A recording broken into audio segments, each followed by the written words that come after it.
Hello everyone, আমি জয়িত্রী চক্রবর্তী সবাইকে স্বাগত জানাই আমার চ্যানেল এক্সপ্লোর দি এনজয়মেন্টে। আশা করি সবাই খুবই ভালো আছেন। বৃষ্টি ভেজা মেঘলা আকাশে আরও একটি শিলচর টু বিশাখাপট্টনমের ব্লগে আপনাদের সবাইকে সাথে নিয়ে আমরা খুব সকাল সকাল ফ্রেশ হয়ে সবাই বেরিয়ে পড়েছিলাম একটু ঘুরে আসার জন্যে।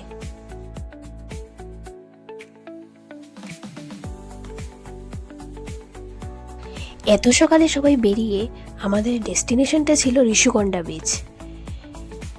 তো যাওয়ার পথে এত সুন্দর সুন্দর গাছপালা ছিল, আর যেহেতু বৃষ্টি হয়েছে এখন পুরোটাই মেঘলা আকাশ, কোথাও রোদের নামমাত্র চিহ্ন নেই।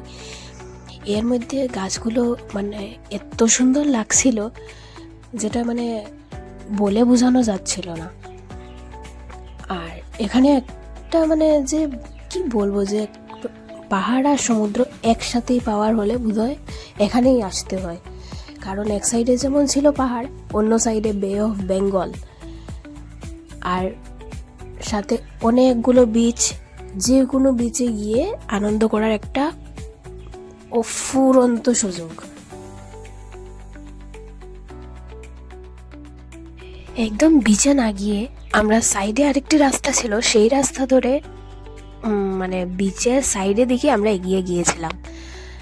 তো সেখানে খুবই কম মানুষ ছিলেন, কারণ টুরিস্টরা হয়তো জানেন না বা কিছু, তো সেই দিকে কেউ তেমন কোনো মানুষের আসা যাওয়া নেই।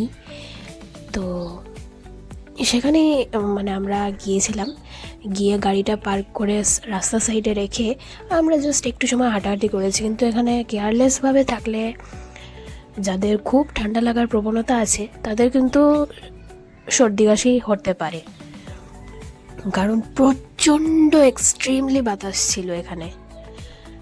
তো আমরা বেশ কিছু সময় ঘুরেছি, পুরো সকালটা আমরা এখানেই এনজয় করেছিলাম। আর হ্যাঁ, সাথে খুব খুব কম ছিল, কিন্তু হয়েছে যে মানে একদম গুড়ি গুড়ি বৃষ্টি যেটাকে বলে, তো বৃষ্টি হচ্ছিল, কিন্তু তার সাথে আনন্দ তো থামে না। খুব সকালে বেরিয়ে এত ঘুরে আর এত আনন্দ করে ইতিমধ্যে আমাদের ক্ষুধা লেগে গেছিল। ভালো খাবারের সন্ধানে ঘুরতে ঘুরতে আমরা এসেছিলাম সন্দীপিনী নগর ইয়েনদাদা বিশাখাপট্টনমে। মানে ছোট্ট মতো একটা ধাবা বলা যায়। তো এটার নাম ছিল নালাভিমাস টিফিনস।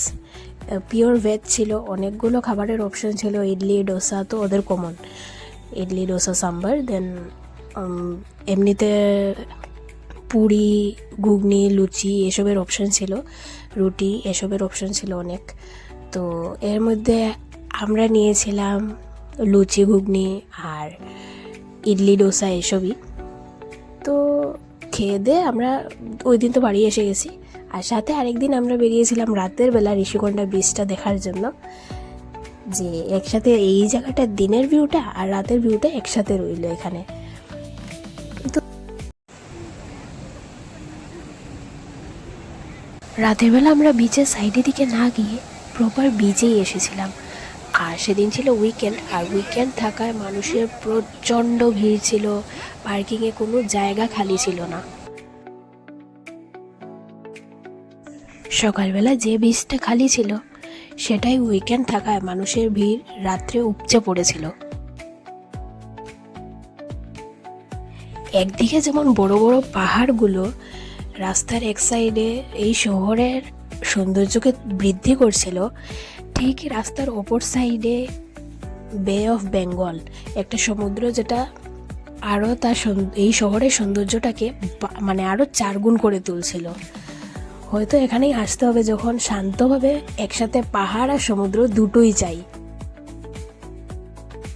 আমার ভিডিওটি ভালো লাগলে আমার চ্যানেলটিকে সাবস্ক্রাইব আর আমার ভিডিওটিতে লাইক আর কমেন্ট করে জানাতে ভুলবেন না। Thank you.